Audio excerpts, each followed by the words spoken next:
Olá, malucos e malucas deste manicômio tributário chamado Brasil. Estamos aqui de novo, mais um final de semana de luxo em Porto Alegre.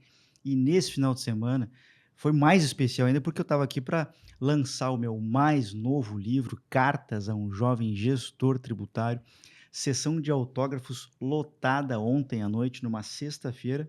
E aí hoje eu vou dedicar o dia para estar com os amigos, batendo um papo por aqui. E a primeira amiga do dia aqui, Ana Paula Iurjo, trabalhei com ela durante muitos anos. Ana, seja muito bem-vinda aqui no podcast. Obrigada, Augusto. Estou muito contente de estar aqui, batendo esse papo contigo. É sempre bom estar contigo. Muito obrigado. Ana, na sua trajetória, o que mais me chama a atenção é que você passou pelos três lados dessa mesa. Você foi consultora, você foi advogada e hoje você é executiva. Me conta um pouquinho como é que é, o que diferencia uma função da outra, se você se sente mais consultora, mais advogada, mais executivo, conta pra gente. Pois então, eh, acho que o core sempre foi o tributário. Acho que Uhum, fiz um estágio que não foi na área tributária, os demais na área tributária, e eu vejo que tem muitas intersecções, né, entre as atividades. E eu me vejo muito como uma profissional flex. sim, sim. Porque todas essas habilidades, os skills dos outros cargos que eu tive na área tributária, eu utilizo hoje como executiva de uma multinacional. E essa trajetória, ela se construiu muito e hoje eu enxergo com mais clareza com base na curiosidade. Porque eu sempre fui, quando tomava a decisão de mudar de área e começar, porque Uhum. quando você muda de área, você dá alguns passos para trás. Recomeçando, né? Recomeçando. Aprendizado, entender o ambiente, entender os novos stakeholders, entender o propósito daquela função. Sempre foi com base na curiosidade. E Sim. entender como é que era aquele papel, e entender que para ser um bom profissional eu precisava entender um pouquinho mais. Quando eu deixei de ser estagiária em um escritório para entrar na Deloitte, o que me chamava mais atenção era, ok, eu estou sentindo falta dos números, Uhum, né? E depois, bom, agora eu quero entender um pouco mais do ambiente jurídico. Então, foram os anos que eu fiquei em sócia em escritório. uhum. E em empresa também, né? A Yara era nossa cliente. Sim. Então, foi uma proposta que foi uma decisão muito difícil. Mas realmente sentia um pouco falta de ter um pouquinho mais de skin on the game, Aham. né? Assim, eu me lembro que um pouco antes de tomar a decisão, eu tinha feito um projeto grande de planejamento tributário, envolvendo vários países, e entregamos aquele projeto e assim, a vontade que eu tinha era de estar ligando todo dia para o Head Tax, perguntando: "E aí, como é que tá?". Sim, sim, Então eu comecei a ver que com alguns clientes eu tinha vontade de estar no papel daquele cliente. sim. Então, eu vejo hoje que são funções muito complementares, Uhum. né. A gente não atua como executivo de tax sem ter bom relacionamento com o escritório, sem ter bom relacionamento com consultoria, sem entender as necessidades desses stakeholders também. Sim.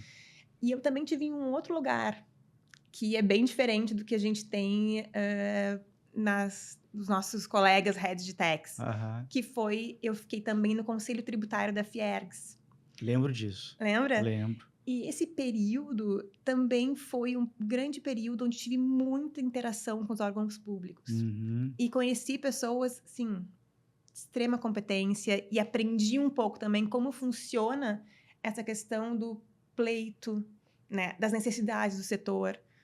O quanto é importante as empresas levarem para o setor público o que que elas precisam, o que que faz, qual é a diferença, qual é a mudança. Se eu reduzir aqui a base, o que que isso vai impactar no meu negócio, o que que impacta na concorrência interestadual. Então também foi algo que eu acho que agrega muito na Uhum. profissão do tributarista. Sim. Esse conselho, Ana, na época, acho que o Ross está lá até hoje, né.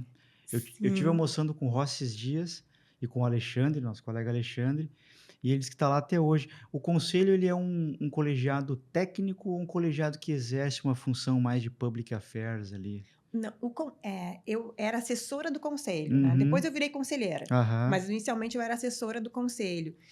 E o conselho, ele faz uma função técnica de assessorar, então ele é composto por empresários e técnicos da área. Uhum. Mas a assessoria desse conselho dentro da Fiergs ou da Fiesp, né, seja da entidade Sim.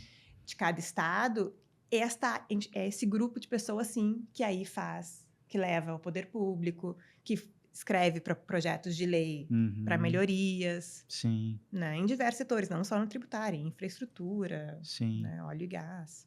Ana, tu és a primeira aqui, a gente já tem 50 e lá episódios que fala que o foco sempre foi o tributário. Eu acho que tu tem pelo que eu lembro, tu tem uma formação em administração e também em direito, né. Isso. Como é que foi esse negócio de o foco sempre foi o tributário? As pessoas chegam aqui e falam: "Ah, eu queria ser juiz, eu queria ir para o criminal, eu queria não sei o quê", você: "Não, eu queria tributário". Conta pra gente isso aí. Tá, então, isso, não foi um foco intencional, Aham. um pouco que aconteceu, mas acho que a curiosidade foi o que levou Uhum. ao tributário. Então eu, quando terminei a escola, queria fazer administração, né, eu morava em Pelotas, em Pelotas não tinha administração na Federal, fiz vestibular na URGS e Sim. passei para o segundo semestre. Uhum. A minha mãe, ela já morava em Porto Alegre e ela era professora da Unicinos na época. E ela me Uhum. disse: "Ana Paula, quem sabe?" A minha mãe tinha uma teoria que a administração não te dava um ofício, Uhum. né. Quem sabe direito, tenta cursar um semestre, né, porque eu tinha bolsa na Unicinos, pagava um percentual bem pequeno. Aham. Ok, tá, vou fazer direito no primeiro semestre do ano, segundo semestre começo a administração. Uhum. A curiosa aqui gostou. Sim. Comecei a administração e pensei: "Logo vou decidir". Não consegui decidir. Eu Uhum. gostava de administração também. Sim. Acabei fazendo as 2 faculdades junto e via que tributário e societário era uma área que linkava muito bem as 2, Muito. né. E eu sempre gostei muito de fazer trabalhos voluntários, né, então, já na época da faculdade, eu fazia um trabalho voluntário na AIESEC, que é Uhum. uma associação de estudantes que busca estágio para estudantes no exterior, e acabei também fazendo uma seleção e fiz um estágio na Itália, na área de contabilidade, que foi a minha primeira experiência. Foi pela Uhum. administração, né, não pelo direito. E quando eu voltei de lá, aí comecei já a fazer estágios na área Uhum. tributária. Então, foi um pouco desse, ambiente das 2 faculdades juntas, né, um ambiente acadêmico, que me levou para essa escolha. Nossa, e tu conseguiste fazer estágio ao longo porque estudando, sei lá, administração pela manhã, direito talvez pela noite, tu É. conseguia trabalhar nessa época de faculdade, não? Aham. Não s hã, hoje me perguntam se eu recomendo fazer 2 faculdades juntas, e eu Aham. não recomendo. Sim. Acho que, foi um desgaste bastante grande. Mas Uhum. também é um período que a vida que a gente está em busca de muito aprendizado, né. Uhum. Então a URGS, elas tinha cadeiras das 7h30 na época que eu estagiava era 8 horas, não era 6, Aham. então eu fazia cadeira das 7h30, ia para o escritório, estagiava, à noite ia para a Unicinos, aí eu sempre Uhum. fazia as cadeiras do sábado, sempre fazia na Unicinos tinha muitas cadeiras de verão, né, que eram Aham. intensivos, sempre fazia as cadeiras de intensivo. Então as coisas foram se acomodando. E tu ia para São Leopoldo ou já fazia aqui na Nilo Não, Peçanha? só tinha em São Só Leopoldo. tinha em São Leopoldo, ou Sim, mas seja a BR não era o que é hoje, sim, né. sim, sim. Dava para chegar em meia hora, Aham. era bem diferente. Complicado. E Ana, me conta uma coisa, o que que você acha que, com esse contexto de hoje, já com você está com quantos anos de carreira? Quase 20 anos? Aham, sim, 20 anos. sim. O que que você acha que 20 forja anos de tributário. o bom executivo, assim, da área tributária?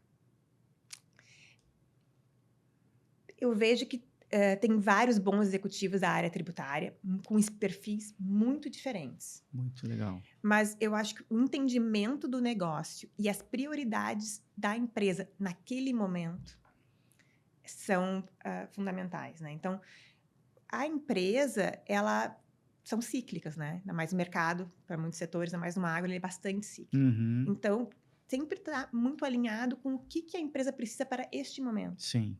É EBITDA? É competitividade tributária? É cash? Para poder reorganizar as prioridades junto com o time, Uhum. né. Então, acho que gestão de pessoas é chave, né. Uhum. Um executivo não consegue trabalhar sozinho, eventualmente um consultor muito especialista num tema consegue trabalhar sozinho, um Uhum. executivo nunca. Uhum.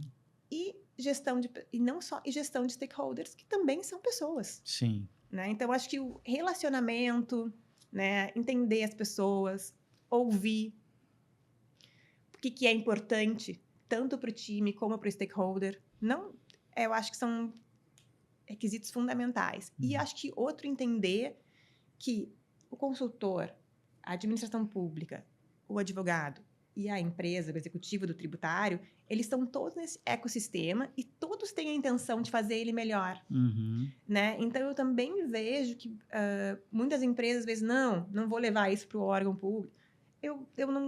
Eu prefiro a conversa. Uhum. Prefiro levar, discutir. Eu acho que foi um aprendizado que veio dessa época da Fiergs. Sim. Porque eu pude ver que muitos temas que nós levávamos era uma questão do poder público entender o problema e tentar melhorar. Às vezes demora mais no tempo Uhum. do órgão público, né? Sim, sim. Mas eu vejo que tem soluções tributárias que passam por apresentação do problema e mudança da legislação. Sim.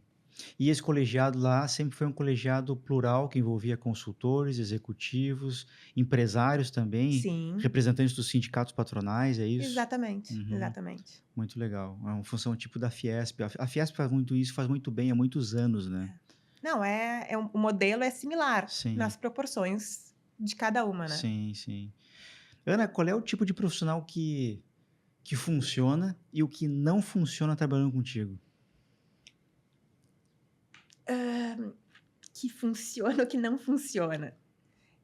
Eu gosto muito de diversidade. Uhum. Então, não vejo assim um não funciona.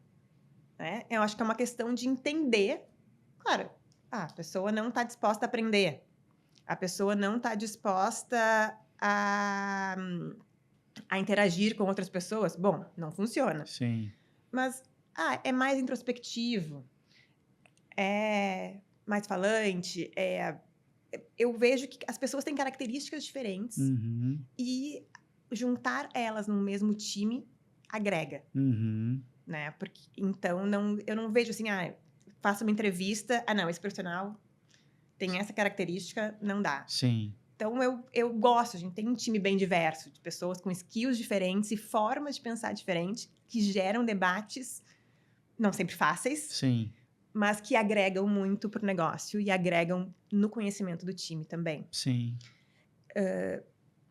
Então, acho que esse é um ponto. E o profissional que funciona, eu acho que na área tributária tem que ser alguém que está disposto a aprender. uhum, Tem que estar disposto a saber que vai mudar a prioridade rápido, né? Assim, ainda mais numa empresa, às vezes muda, estou com esse projeto. Este projeto sim, talvez a gente ia ficar em stand-by, mudou aqui o cenário, né? Tem que estar curioso sobre o ambiente tributário. sim.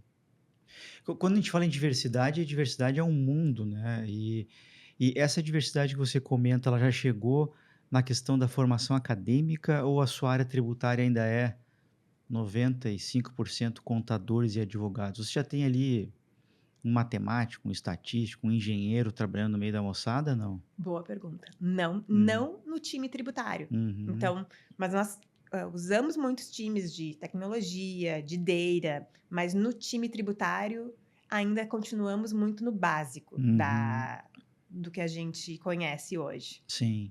Quais são hoje, assim, Ana, os maiores desafios de um gestor da área tributária? O nosso momento hoje é uma legislação de preço de transferência em que estamos no primeiro ano de adoção. A gente tem uma reforma tributária que recém agora saiu, né?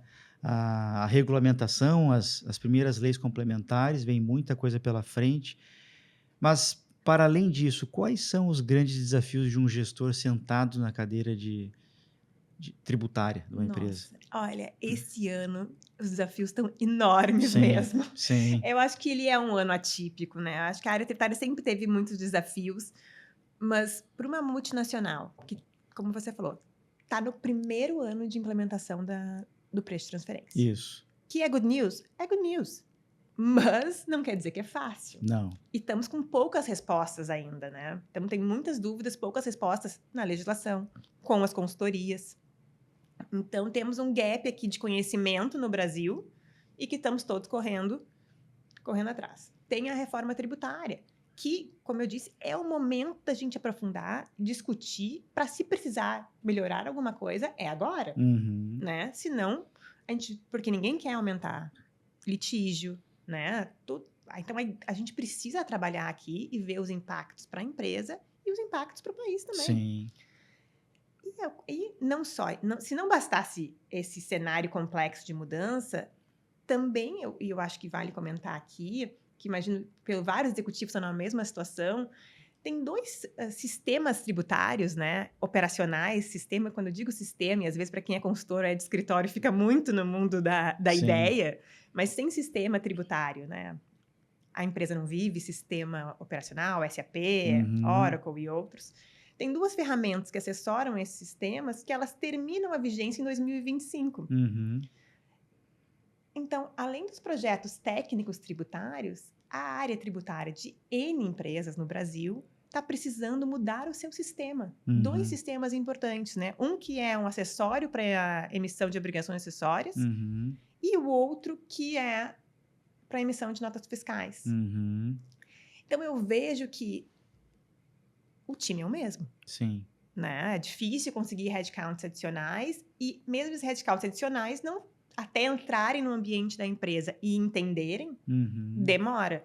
Então, eu vejo que o momento agora é de entender, o maior desafio é a priorização, Uhum. onde distribuir os recursos Sim. e escolher bem esses recursos para liderar cada um desses projetos. Sim. Né? Então, e aí o desafio adicional é deixar a matriz, né, também para multinacionais confortável com as mudanças tributárias que estão vindo e que o Sim. time está on board, entendendo os impactos, e ao mesmo tempo explicar consequências que podem ter da mudança desses sistemas operacionais e custos adicionais que isso vão gerar para a empresa. Sim. Como é que você está pensando a solução dessa equação que começa agora, aliás, já começou, né? Tem empresas aí fazendo assessment desde o ano passado Uhum. em relação à reforma tributária.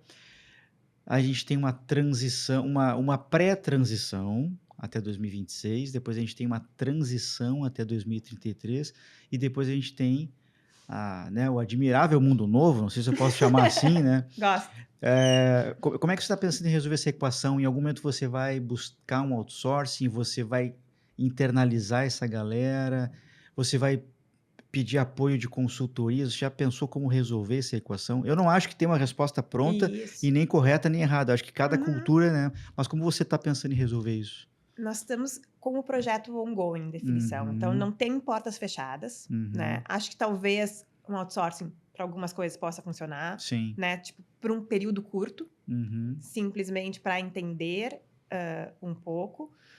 Mas vejo que a cultura da empresa, e que eu acho positiva, é de desenvolver os talentos. uhum, Então, quando a gente tem que estar muito maduro para mandar algo para outsourcing. sim, Então, também tem essa etapa, e por isso a gente está nesse projeto. Vamos entender um pouco os nossos gaps, que melhorias a gente tem que fazer, para depois poder tomar uma decisão mais concreta. O que me preocupa no momento não é tanto as obrigações acessórias que vão vir uhum, para poder pensar no outsourcing. É o impacto na forma que as empresas vão negociar. uhum, Né? Eu acho que essa mudança de cultura tributária para um VIT vai mudar a cultura da empresa operacionalizar. sim, Como é que eu vou analisar custo? Né? Hoje, o nosso preço e os custos estão sempre com os tributos embutidos. uhum, Isso, a princípio, não vai ser mais necessário, uhum, porque os tributos, na sua maioria, vão ser recuperáveis. sim. Então, eu acho que esse change é o ponto principal de olhar, né, para olhar nesse momento também. Concordo, concordo.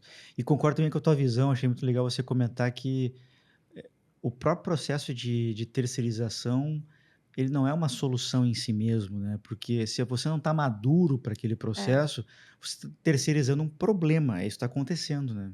E você perde a gestão do problema. Sim. Então, eu vejo que ainda precisamos correr um pouco mais atrás dos nossos processos internos. Uhum. Qual o papel, Ana, da transformação digital hoje na gestão tributária e como você acha que a transformação digital vai te ajudar, né, nessas seja na nova adoção de preço de transferência, seja na questão de preço de transferência, da reforma tributária? Eu acho que ele vai ajudar as empresas e o profissional da área tributária, Uhum. né. Eu fico frustrada quando eu vejo um excelente profissional perdendo horas Sim. fazendo, algo muito operacional e que poderia ser feito por algo mais, digital, vamos dizer. Uhum. Não estou nem falando de inteligência artificial ainda. Sim, sim. E esses pontos, para mim, são importantes de ser priorizados neste momento, Uhum. porque esses profissionais, eles não deveriam estar gastando horas do seu dia olhando um Excel Uhum. e deveriam estar analisando os impactos daquela operação e pensando como isso poderia ser diferente com a reforma tributária, Sim. né. Então, no Brasil, devido à complexidade que nós temos hoje de obrigações acessórias, a maior do mundo, disparado, olhando aquele relatório do InBusiness, a gente continua em primeiro lugar, acho que há 20 anos estamos em Sim. primeiro lugar. Verdade. Vai melhorar o número de horas com a reforma tributária? Vai, mas essa melhoria ela vai chegar daqui uns 7, 8 anos, eu acho. Eu Acho costumo que dizer que antes vai de primeiro piorar para depois melhorar. Ou isso. para depois talvez melhorar, Aham. né. Eu gostei muito do exemplo da fisioterapia. Sim, É uma fisioterapia a reforma tributária, vai ser ruim para depois ficar bom. sim. Acho que me perdi aqui um pouco. Bom, e então não é a obrigação acessória da reforma tributária que me preocupa, mas Aham. é porque a gente tem 7, 8 anos ainda com o cenário que a gente vive hoje. Sim, Né, e ao mesmo tempo que a gente está tentando olhar para o futuro, eu tô com um time hoje que está implementando o bloco K, que sim. se a gente senta com qualquer pessoa da Receita vai dizer assim: "Não, mas o bloco K não vai ser mais necessário com a reforma". Uhum.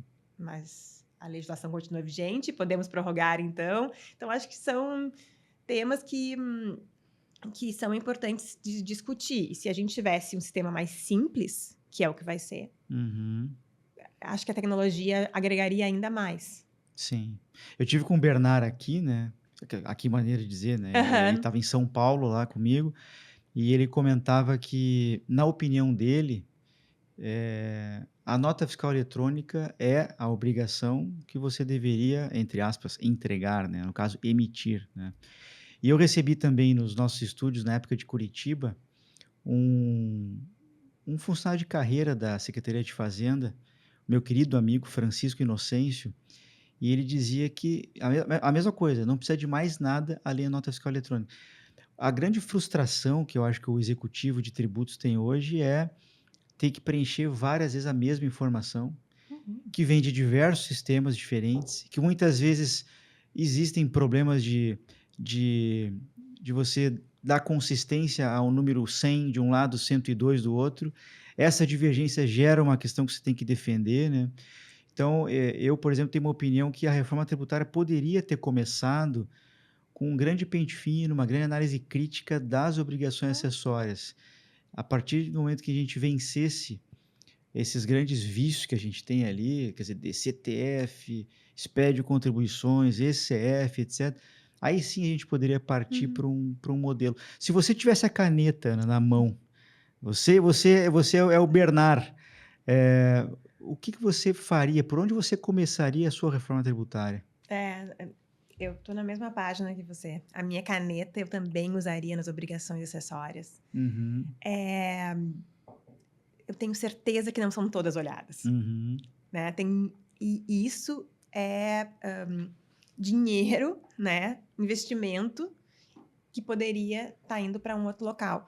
Além disso, essa quantidade de obrigações acessórias, elas acabam gerando um retrabalho, porque por vezes tem R$ 1.000 de diferença, sim, tranca tranca a isso, rua, isso.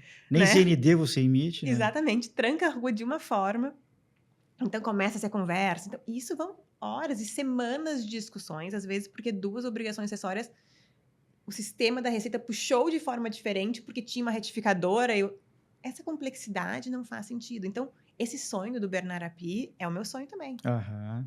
né. Eu quero que a gente tenha um time ágil, enxuto, que seja focando na solução, na emissão correta da nota fiscal.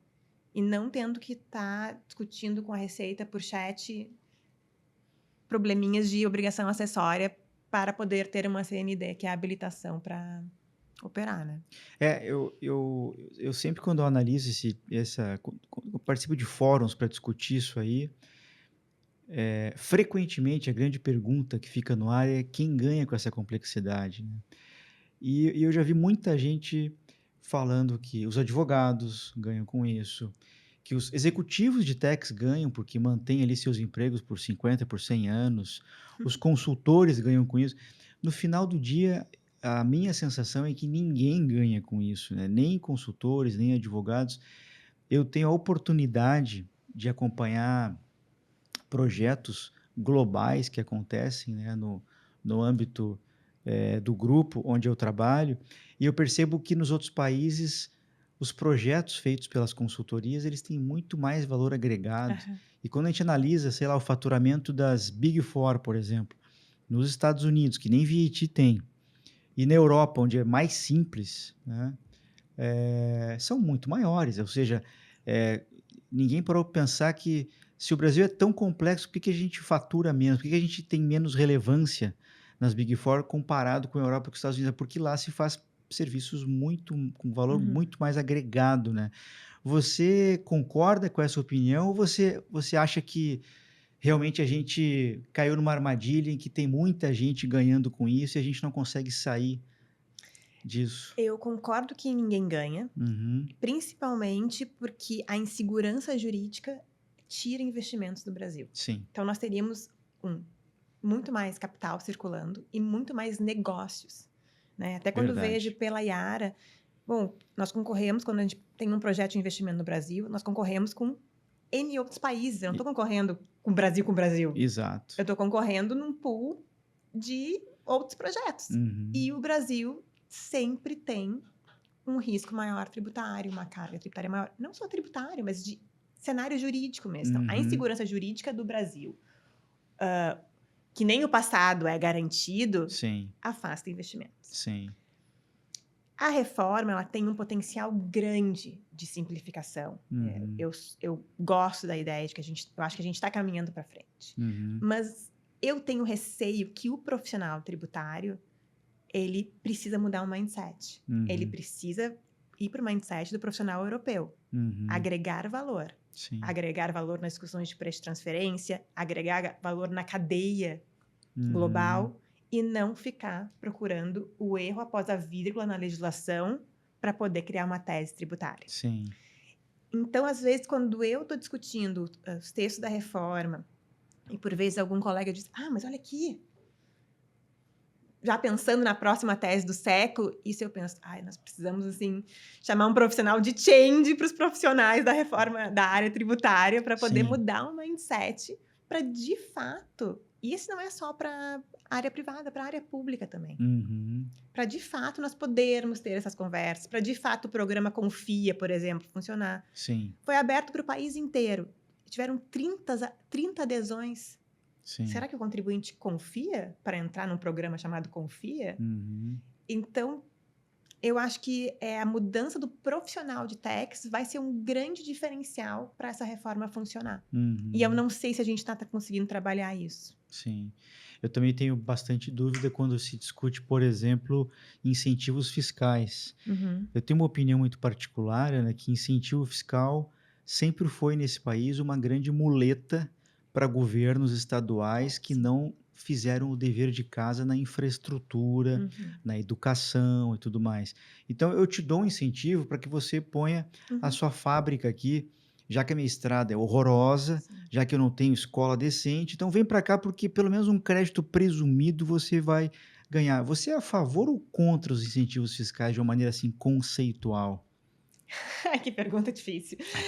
Hã, eu acho que a mudança da tributação da origem para o destino vai fazer toda a Eu diferença. concordo muito com isso. Porque os governos vão precisar fazer o dever de casa para atrair Isso, pessoas que queiram morar nesses estados para poder atrair arrecadação. com certeza. Diferente de atrair a empresa, para essa empresa, por muitas vezes, pagar também a infraestrutura, Uhum. né. Agora, por vezes, algum, setor ou alguma região precisa, né, precisa de algum incentivo adicional, porque a região fica muito afastada, Manaus, por exemplo. Uhum. porque o setor é um setor que tem muita competitividade de países do exterior. Uhum. Então, aquele setor não tem como criar empregos no Brasil se produzir em outro país é muito mais barato. Uhum. Então, eu acho que existem sim exceções, mas como nós hoje vivemos, eu acho que mais prejudica do que beneficia. Sim, Mas também não vejo um futuro sem nenhum tipo de benefício fiscal. sim. Porque É, são setores diferentes e o setor público ele precisa se adaptar às mudanças. O sim. mundo está muito dinâmico, então, eventualmente, vão ter mercados que vão engolir mercados do Brasil se não tiver algo a ser feito. Uhum. Quando você fala nessa questão de competitividade, da dificuldade que nós temos, né, de provar um case para atrair investimentos para cá. No seu caso, quando você ganha, você atribui isso à força do agronegócio brasileiro, da alta tecnologia? A gente ganha por causa disso, apesar da maquete tributária, ou existem outras razões que atraem também investimentos para cá, assim? Porque no seu caso é isso, né? O agronegócio brasileiro Uhum. ele é um míssil realmente virado para cima, né? Desde sempre. E aí, lógico, isso impacta bastante, muito positivamente o teu negócio lá, né? Sim, mas hoje, né, por exemplo, nós competimos com investimentos nos Estados Unidos, Uhum. onde tem benefícios que estão vindo com o programa IRA, né, Aham. onde traz benefícios para gás, para hidrogênio verde, amônia, que o Brasil não consegue competir. Sim. Então é um mix, é um mix. Uhum. Eu acho que tem outros países também, querendo atrair investimentos para o agro, não só Uhum. o Brasil. E, hã, agora quando eu olho num contexto geral, de conversa também com outras empresas, o contexto tributário Brasil impacta sempre nas discussões, por Uhum. vezes positiva, por vezes negativo, Sim. né, ele não chega a ser uma: "Ah, no Brasil nós temos todos esses créditos, pode ir", Sim. ou ao contrário, né. A conta do incentivo fiscal, a conta da maquete tributária, quando você fala de mentalidade, eu começo a pensar que essa equação deveria ser muito mais uma equação de Estado do que uma equação de governo. Isso ajudaria muito na questão de segurança jurídica. Quer dizer, a gente não pode a cada 4 anos ter um governo entrando e lançando um novo programa, um novo incentivo. Isso, por mais benéfico que seja para o setor A, B e C, vira uma bagunça, né? A É, gente tem que gastar com sistema, tem que gastar com consultoria. É por aí, né? Acho que a é gente por deveria aí. ter muito mais política. A gente vê os rulings, por exemplo, no Uhum. exterior. Aqui ninguém está dizendo que não existe incentivo lá fora. Citando aqui só exemplo dos rulings, por exemplo. Isso existe há 50 anos, Uhum. né? Então a gente deveria discutir realmente incentivos fiscais no âmbito de política de Estado e não de governo. É por aí, É né? perfeito. Incentivos fiscais que vão e vêm, ou: "Ah, vamos discutir aqui um programa X", eles geram insegurança também, Isso. porque aí bom, tem um projeto aqui que tá para sair, Uhum. né, mas vai sair ou não vai sair? Sim. Quando chegar no congresso ele vai mudar?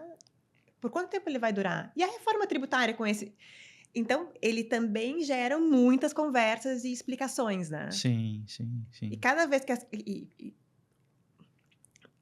nós somos de empresas nórdicas, né, então, Sim, são muito diretos. muito. Então, cada vez que eu tenho então, eu Uhum. já vejo que o pessoal olha um pouco torto. Sim, sim, sim. Concordo bastante com isso. E a vantagem, se é que ela existe, é que eles estão aqui há muitos anos, né. Isso. É, Não, conseguem entender, e tem profissionais que trabalham, em áreas internacionais há muito tempo, então, sim, é uma fama que o Brasil já tem, sim, mas é uma fama que tento vender com a reforma tende a melhorar, sim. né. Legal, muito bom. Ana, tenta pensar lá Hum. atrás, na Ana que veio de Pelotas. Eu quero saber se você se tornou a profissional que aquela Ana que veio de Pelotas sonhava ser. Eu acho que sim.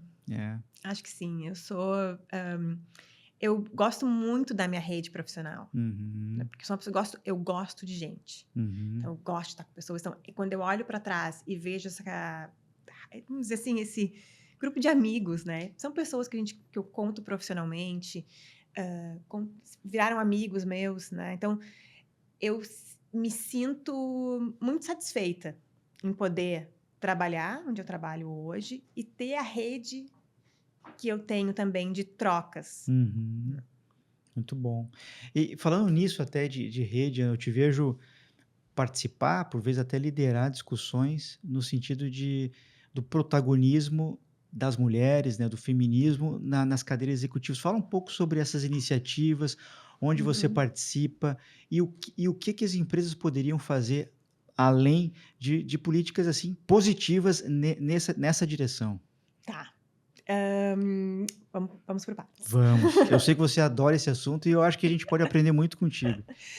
Hã, há 10 anos atrás, quando eu estava no escritório de advocacia, um grupo de já existia a associação chamada Jurídico de Saias, Uhum, e eu sempre tive grande admiração pelo Jurídico de Saias, mas na época eu não era executiva de empresa, eu era sócia de escritório, e sócia de uhum. escritório não podia entrar no Jurídico de Ah, Saias. não podia. Não podia, e acho que era mais para não ficar, o escritório querendo Comercial. vender, comercial. Isso.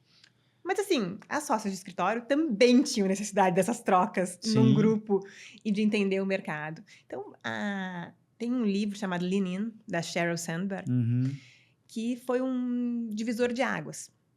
E nós criamos um grupo, então, de sócias de escritório, aqui do uhum, Rio Grande do Sul, porque também pouquíssimas sócias de escritórios corporativos tinham nome na porta. hum.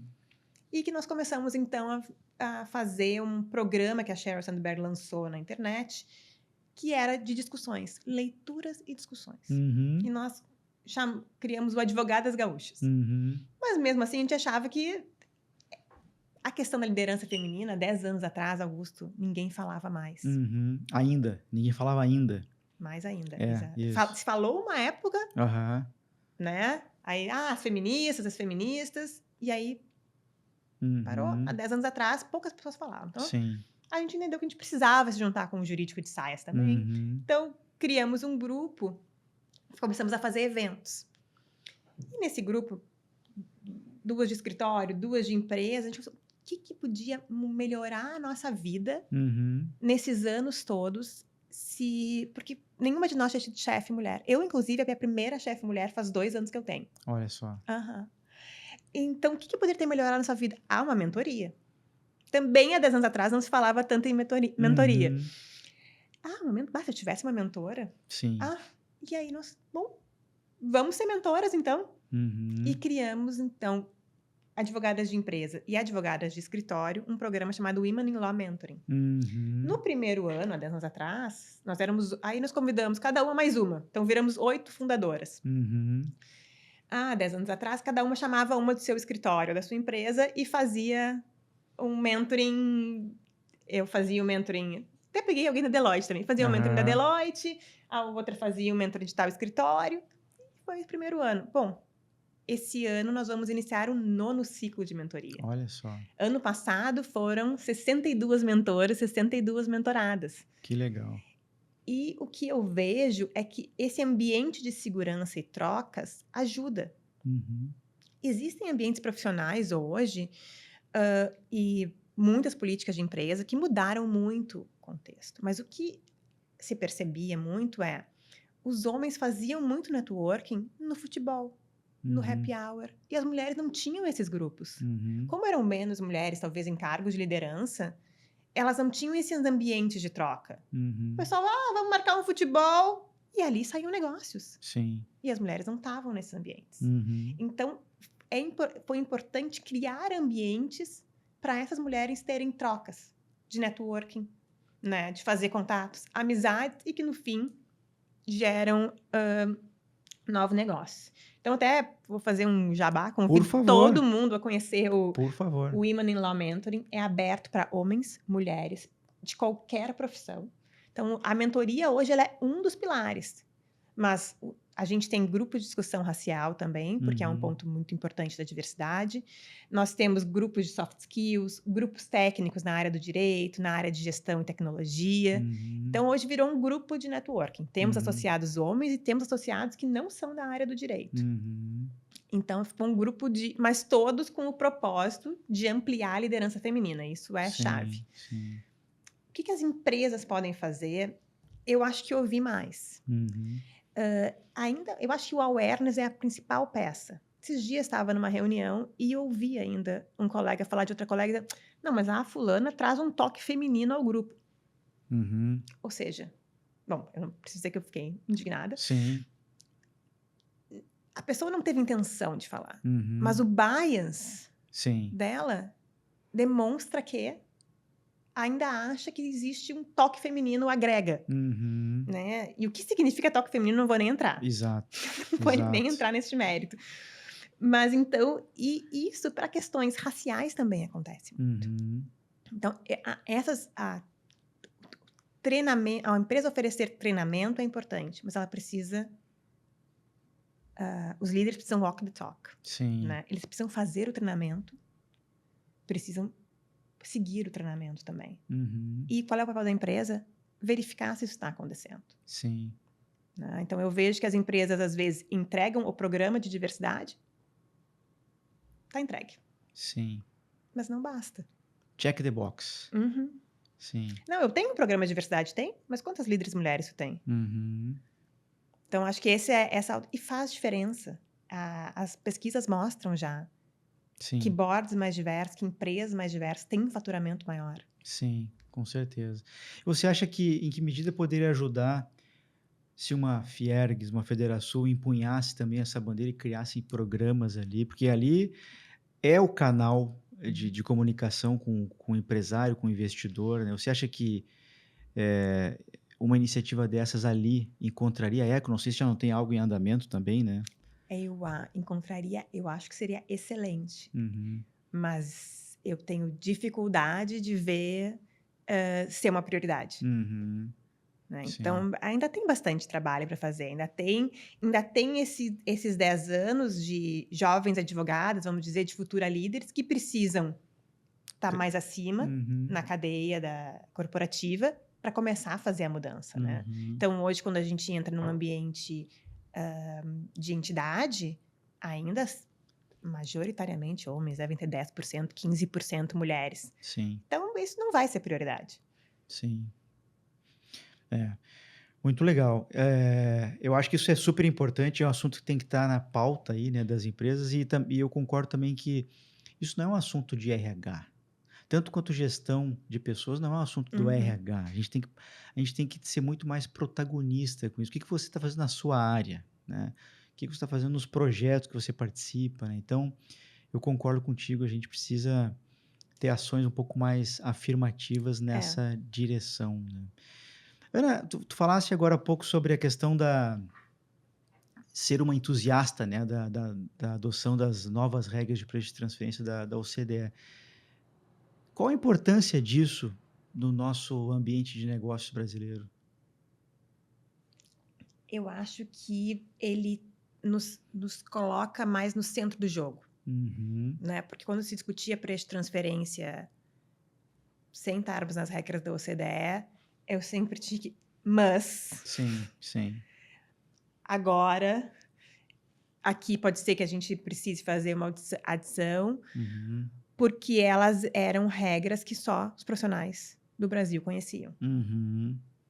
né? Então, até tinham alguns grupos de estudo dentro da empresa que o Brasil não era convidado. Não, mas é que o Brasil são regras diferentes. Isso, isso. Não, então agora estamos jogando juntos, Sim, vamos todos jogar para o mesmo lado sim. e entender na cadeia qual que é o impacto das regras do preço de transferência. Muito bom.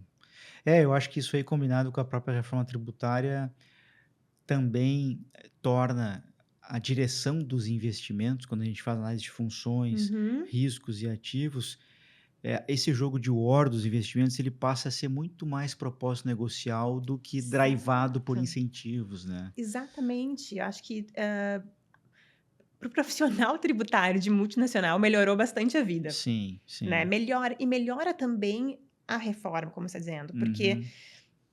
por muitas vezes vinha: "Ah, o Brasil é muito complexo, a gente quer instalar uma nova planta, mas tem 300 não, agora temos o mesmo tributo, Sim, não pode reclamar que é tão complexo, né". Então sim, acho que vai essa modernização é importante. Que bom que está sendo sim. feita. Muito bom. Agora, quem é a Ana que não está no LinkedIn? Essa pergunta aterroriza muita gente que vem para cá. Eu quero saber quem é a Ana que não está no LinkedIn. A Ana, que não está no LinkedIn, é menos agitada. Uhum, Então eu gosto muito de ficar tranquila, na beira da água, parar mesmo, assim, sítio, eu gosto muito de natureza. uhum, É a mãe da Isabela, eu tenho uma filha de 6 anos maravilhosa, a uhum, esposa do Ricardo. uhum, E, eu também gosto muito de, fazer coisas que liberem a mente, uhum. né. Eu tenho muitas ideias, Sim. então ioga, dançar, Uhum, né, a aula de dança e a de ioga, são muito diferentes, uhum, mas a de dança também faz conectar com outras áreas do cérebro que a uhum. gente não está no dia a dia, né, Sim, conectado e consegue realmente estar totalmente concentrado nos passos, no ritmo. sim. Então, e a Ana que não está no LinkedIn, mas que eu acho que é muito parecida com a Ana profissional, é essa que gosta de bater um papo, Uhum, né. Então, ao mesmo tempo que eu tenho necessidade de momentos muito quieta, sim. eu também gosto muito de estar com amigos e de criar relacionamento, e de Uhum, ter trocas. Eu realmente quero saber da vida das pessoas, sou bem curiosa para entender sim. a trajetória, acho que também um dos motivos que eu gosto tanto do teu podcast. Uhum, E, então é a Ana que gosta de um bom chimarrão, de um sim, cafezinho, de trocas. sim. Muito legal. Bom, já que tu falaste de podcast, eu queria te perguntar os pitacos culturais. O que que tu anda lendo? O que que tu gostaria de recomendar aqui para nossa audiência em termos de leitura? Pode ser filme também, pode ser série, pode ser podcast. Você acabou de denunciar que além do Manicômio Tributário, você ouve quais podcasts? Enfim. De podcast, eu vou dar uma dica que é um podcast antigo, mas eu conheci faz pouco tempo, que é o Diary of a CEO, com Hum, Steven Bartlett. É uhum, muito bom. Claro, ele é um podcast em inglês, uhum, mas ele traz, também trajetórias de profissionais de diversas uhum, áreas e traz um toque pessoal sempre, né. uhum. Então, é muito, muito rico, não só para business, mas para conhecer profissionais, muito interessantes. E de livro que eu gostaria de trazer, até eu já tinha refletido que livro que eu ia trazer de dica, Aham. que é, 1 Milhão de Pequenas Coisas. Não conheço. Ele é um livro que, assim como o Lean da Sheryl Sandberg abriu os olhos para a questão de diversidade de gênero, e como era isso no mercado de trabalho, 1 Milhão de Pequenas Coisas é um livro, é uma história de uma enfermeira, mas ele me abriu os olhos para 1 milhão de pequenas coisas que às vezes, impactam questões raciais. Uhum, Então eu também acho que é uma forma de abrir os olhos para essa discussão também e que às vezes eu sinto falta no nosso meio. uhum. Sensacional. Muito bom, Ana. Eu ficaria aqui a tarde inteira batendo um papo contigo, aprendendo contigo. Também gosto muito de interagir contigo. Gosto muito dessa tua serenidade para conduzir, discutir questões assim complexas. Acho muito bacana. Espero que você tenha gostado. Eu tenho aqui agora alguns recados para dar para nossa audiência. Uhum. Bom, vocês me encontram, vocês sabem bem disso, nas redes sociais como Augusto Flores Oficial, no Facebook, no Instagram e também no LinkedIn. Você pode acessar o meu site, que é augustoflores.com.br. Lá você vai encontrar textos, vai encontrar livros. Agora, não sei se já foi atualizado, mas o meu novo livro, Cartas a um Jovem Gestor Tributário, você vai encontrar link para mentoria, uma série de reflexões por ali, também para cursos, né, para os nossos cursos, os cursos da MTX Educação. Você pode mandar uma mensagem também para mim no WhatsApp 41 995693841. Os livros você pode continuar comprando na Amazon, no site da editora Viseu E você pode também mandar uma mensagem para mim: "Augusto, eu quero receber teu livro em casa". Eu tendo em casa, eu te mando para qualquer parte do Brasil, já mandei para fora do Brasil também. Eu queria fazer um agradecimento especial ao meu patrocinador, a Bravo.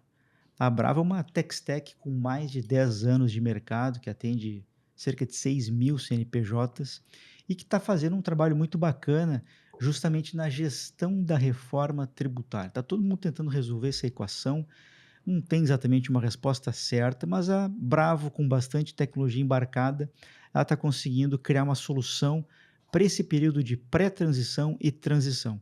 Se você contatar com eles, eu acho que o QR Code está por aqui, faz tempo que eu não fazia isso, mas ele deve estar nessa direção aqui. Você aponta para o QR Code e tem uma landing page da Bravo.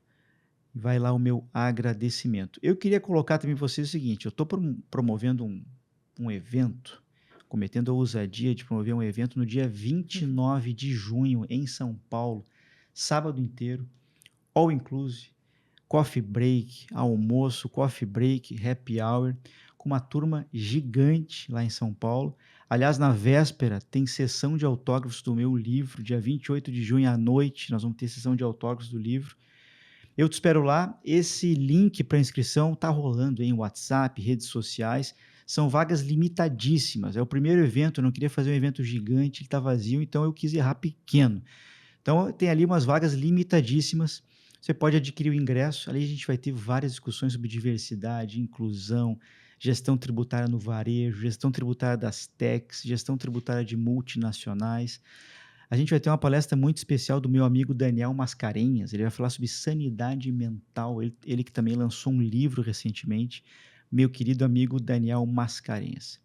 Eu acho que é isso, Ana. Ana, mais ou menos, muito obrigado pela tua presença e muito obrigado você pela audiência.